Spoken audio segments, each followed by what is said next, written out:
Öz maşınınızda yoxlamağı tövsiyə eləmirəm, burada dəmir möhkəmdir. 26 tonluq yükə davamlı olmaq zarafat deyil. Tam elektrikli Dayon Rihai H8 ilə mən Nurlan Qurbanov qarşınızdayım. Maşının gövdəsinin 50% möhkəm poladdan hazırlanıb, onun 11% çox möhkəm poladdır. Qalanı da alüminium ərizidir. Elektron platforma DEA boş istehsaldır. İstiliyin asısı Huawei-dən, özü də 2.0 ultra aşağı temperaturlu. Pneumatik sistemdə Huawei-dən, özü də maşının 5 ulduzlu təhlükəsizlik sertifikatı var.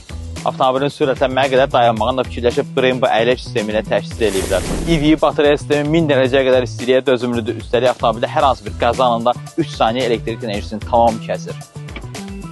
Avtomobilin interyeri daha maraqlıdır. Keçək interyerə. Bu 6 nəfərlik avtomobilin bütün oturacaqları nappa dəridir. Hər hansı bir texnologiya deyil. İkinci və üçüncü sıra oturacaqların qapılarında sensorlar mövcuddur, hansı ki oturacağın pozisiyasını və kondisioneri tənzimləyə bilirsiniz. Bu rahat oturacaqlarda yol gedərkən Danimarka şirkəti Jamo brendinə məxsus 27 kolonkalı səs sistemində quraşdırıb ki, rahat musiqidən zövq ala biləsiniz.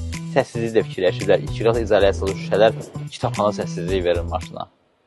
Xarici qonağınız gəlsən narahat olmayın. Maşında 6 dil interfeysi var. Rus, İngilis, İspan, Ərəb və Çin. Hələ fransız da var. Həsənən, linəbdə əl-qiyədədə. Yaxşı. Verdiyim məlumatlar rəsmi distributor tərəfindən təqdim olunubdur. Məncə mütləq Şərq Motorsa gedib dayana baxmalısınız. Səhifəmdə izləməyi unutmayın. Hələlik.